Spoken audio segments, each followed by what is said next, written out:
আসসালামু আলাইকুম প্রিয় বন্ধুরা, তোমরা সবাই কেমন আছো? আশা করি তোমরা সবাই ভালো আছো। আমিও ভালো আছি। তো আজকে যে গল্পটা তোমাদেরকে শোনাবো সেটা কোনো নাটক বা সিনেমার গল্প নয়, বরঞ্চ নাটক সিনেমাকেও হার মানিয়ে দিবে তেমনই একটি জীবনের গল্প তোমাদেরকে শোনাবো আমি। তো চলো মূল গল্পে যাওয়া যাক। তো প্রিয় বন্ধুরা, আমার বাবা হচ্ছে বাইরে থাকেন, আমার মা হচ্ছে বাড়িতে থাকে, আর আমি থাকি। আমি ম্যাচুয়েট, বিয়ে পড়ছি। আমার মা, তিনি প্রচণ্ড সুন্দরী এবং ইয়াং। তো যাকে মা হচ্ছে সবসময় কাজ কাম শেষে সে সবসময় ফিল্ম দেখতে খুবই পছন্দ করেন। আর হচ্ছে ফোন তো আছেই, বাবার সাথে বসে বসে কথা বলবে। কথা বলা শেষ হলে ওখানেই শুয়ে পড়বে। আর মা খুবই গয়নাগাটি পরতে সে প্রচণ্ড ভালোবাসতো। তো সব সময় মা সাজগোজ করে থাকতো। যেমন খুব সুন্দর সুন্দর শাড়ি পরতো, মেকআপ নিত, আর প্রচণ্ড গয়নাগাটি পরতো। বাবা যেহেতু বাইরে থাকতেন, তো মার সাজসজ্জা বা গয়নাগাটির কোনো অভাবই ছিলেন না। তো মাকে দেখতাম, মা প্রতিদিন অনেক সুন্দর সুন্দর সুন্দর সুন্দর গয়না পরিধারণ করে আছে, আর বাবার সঙ্গে ভিডিও কলে কথা বলে। এবং বাবা যেহেতু নাই, তো বাড়ির অনেক কাজ মাকে বাইরে যেয়ে করতে হইতো। যেমন ধরো টাকা তোলার একটা বিষয় আছে, সেটা বিভিন্ন যে বড় বড় অ্যামাউন্ট বাজার সদাইগুলো, দোকানে যাওয়া আসা, বিল পেড করা, এগুলো মা নিজের হাতেই করতো। আর আমি কলেজে যেতাম আসতাম, তো মা আমাকে ছাড়তো, নিয়ে আসতো। এভাবেই মোটামুটি চলছিল সব কিছু। চলতে চলতে একদিন মা আসছিল, তো ওনার গাড়ির সাথে এক লোকের ধাক্কা লেগে যান। তো এরকম ধ্যাপ ধ্যাপ করে তাকাই থাকতো লোকটা। যাক, অ্যাক্সিডেন্ট। তো মা ওনাকে বলছে, সরি আসলে আমি দেখতে পাইনি, অ্যাক্সিডেন্ট হয়ে গেছে। যদিও উনি তেমন একটা ব্যথা ব্যথা পান নাই, তারপরও মা ওনাকে কিছু টাকা দিয়ে দিয়েছিল, গেল। তো সেদিন মা একটু আপসেট ছিল। থাকার পর মানে গাড়ি রেখে হেঁটেই বাড়িতে চলে আসছে, ওই গয়নাগাটি পরা অবস্থায়। তো আসার পরে মা খুব আপসেট। আমি বাসায়, সেদিন মা আমাকে আনতে আর যায়নি, গাড়ি পাঠিয়ে দিয়েছিল। আমি বাসায় চলে আসলাম। আসার পরে আমি এই বিষয়গুলো জানতে পারি। জানার পরে মাকে জিজ্ঞাসা করলাম, মা ড্রাইভ কি তুমি করছিলে না ড্রাইভার করছিল? বলছে, না আমি তো করি নাই, ড্রাইভারই করছিল। আমি তো মানে চোখ লেগে আসছিল, তো আমি ফোন দেখতে দেখতে একটু ভিন্ন দিকে চলে গেছিলাম, মানে ঘুম ঘুম ভাবছিল। তো হঠাৎ করে এই হার্ট ব্রেক করার কারণে ঘুম ভেঙে যায়, তো দেখি লোকটা, তো মেজাজটা খারাপ হয়ে গেছে, হেঁটে হেঁটেই বাড়িতে চলে আসছি। পুরো রাস্তায় লোকজন ধ্যাপ ধ্যাপায় তাকায় আছে। যাই হোক, বললো মা, শুনলাম। শোনার পরে আমি বললাম, থাক গা, মানুষজন ধ্যাপ ধ্যাপায় তাকায় থাকবে, মানুষের ব্যাপারে, এটাতে তোমার আমার কিছু আসবে যাবে না, চলো মন খারাপ করো না, খাওয়া দাওয়া করি। পরে ফাইনালি আমি মার মন ফ্রেশ করার জন্য মার সাথে যোগ করলাম, ফান করলাম। করার পরে আমরা রামু কাকাকে বললাম যে খাবারটা টেবিলে দিয়ে দাও, আমরা খাবার খেয়ে নেব। তো কাকা খাবারও দিয়ে দিল। দেওয়ার পর আমরা খাওয়া দাওয়া করলাম। তো ফাইনালি রামু কাকার ডিউটি শেষ, উনি চলে গেল। যাওয়ার পর মা আমার রুমে চলে গেল, আমি আমার রুমে চলে গেলাম। আমাদের মেন গেট কিন্তু লাগানোর পর আমরা দুজন শুতে গেছি। এই সময় বাইরে থেকে খিটখিট খিটখিট শব্দ আসতেছে। কিসের শব্দ? তো ওইটা বাড়ি চেক করলাম, দেখি কিছুই নাই। মা উঠতেছে না, আমিই উঠছি।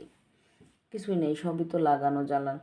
পরে আরেকবার দেখি কেমন জানি একটা শব্দ। পরে আমি কী করলাম, ওইটা বাড়ির চারদিকে দিলাম।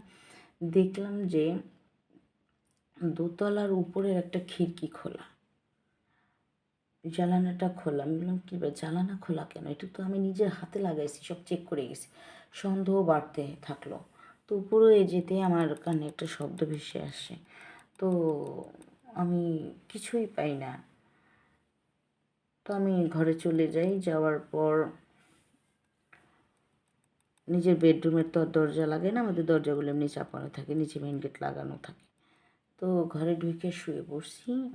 শুয়ে পড়ার পর চোখটা লাইগা আসতেছে, কিন্তু ভিতরে একটা ভয় ভয় ভয় ভয় ভাব।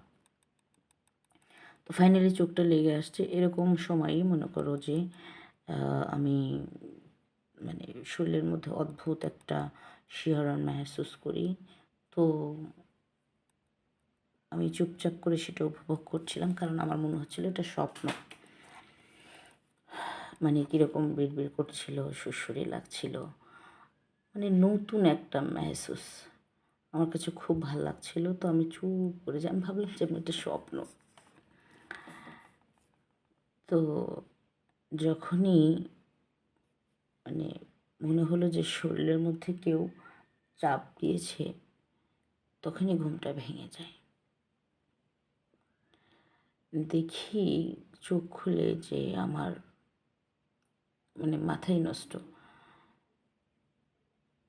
এমনভাবে একটা মান্তি টুপি পরা লোক ছিল, যার মুখটা বের হয়েছিল, মানে ঠোঁট দুইটা বের হয়েছিল আর সব ঢাকা চোখ দুইটা এভাবে ছিল। আর হচ্ছে পরনে জাস্ট একটা লুঙ্গি আর একটা গেঞ্জি ছিল। তো দেখে আমি ভয়তে চিৎকার দেবো, এর মধ্যে আমার মুখটা চাইপা ধরছে। চাইপা ধইরাই মনে করো ছোট্ট পুকুরের মধ্যে ওর সেই টাকি মাছ দিছে ভইরা। আর তো আমি মানে থাই অবস্থা সেই খারাপ। তারপর প্রথমবার ব্যথা পেয়েছি, তারপর দেখলাম দুইটা স্ট্রবেরি, একটা স্ট্রবেরি দিয়ে খুব মজা করে খাচ্ছে, আরেকটা দিয়ে মনে করো ওর হাতটারে সুন্দর কইরা এদিক ওদিক, বুঝতেই তো পারছো কী বলছি। তারপর আমার দেহটাকে নিয়ে অনেক সুন্দর করে মজা নিল, আর আমি অন্যদিকে অনেক মজা পাচ্ছিলাম। প্রথমে তো ব্যথা পেলাম, চিৎকার করলাম, তারপরে লোকটা আমাকে অনেক অনেক মজা দিয়েছিল। তো দেখো এরকম একটা ঘটনা কেন ঘটেছে জানো?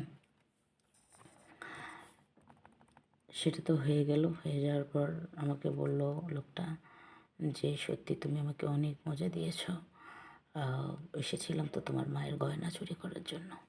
গয়না চুরি করে আসতে যে এসে তোমার মতো একটা রসের হাঁড়ি পাবো সেটা ভাবিনি। বাই দ্য ওয়ে, মাঝে মধ্যে আসবো, রস খাবার জন্য একটু খাওয়িয়ে দিও। হ্যাঁ, আমি তো ভয়ে আতঙ্কে মনে করো মজার জায়গায় মজা ছিল, বাট ভয়টা কীরকম ছিল, একটা আতঙ্ক, মানে মনে হচ্ছিল নিজের কাছে এতটা ঘৃণা লাগছে। তারপরে আমি আমার মাকে বলেছি, মা তুমি আর কোনো দিন এভাবে গয়না পরে ঘোরাঘুরি করবে না। তারপরে মাও বিষয়টা জানতে পারে যে না, লোক জানাজানির ভয়ে বিষয়টা নিয়ে আর কোনো বাড়াবাড়ি হয়নি। তারপর থেকে আমাদের বাড়ির সেফটি বাড়ায় দেওয়া হয়, আর মাও এইসব গয়নাগাটি পরেন না, এই আর কি। তো আমি সবাইকে বলবো ওই মানে স্বর্ণের গয়নাগাটি পরে বাহিরে না যাওয়াই ভালো। এতে করে হচ্ছে যে মানুষের নজরদারির মধ্যে পড়ে যায়। কারণ এখন তো অনেকে আছে না, ওই যে কী বলে, হাতের মধ্যে কোনো পোটলা পটলি দিয়ে সব কিছু নিয়ে চলে যায়, আবার হিপনোটাইজ করে সব কিছু নিয়ে চলে যায়। এই দিকটা আমাদের ক্ষেত্রে সেটা হয়নি, কিন্তু তার থেকে বড়টা কিন্তু হয়ে গেছে। হ্যাঁ, উনি স্বর্ণ নিয়ে যেতে চাচ্ছিলেন, নিয়ে যেত, কিন্তু উনি তো মানে আমার জীবনের মূল জিনিসই শেষ করে গেছে বাই দ্য ওয়ে। তো এই দিকটা থেকে তোমরা সবাই সাবধানে থেকো, এই জন্যই তো গল্পটা তোমাদের সঙ্গে শেয়ার করা। সবাই ভালো থেকো, সুস্থ থেকো। আল্লাহ হাফিজ, আসসালামু আলাইকুম।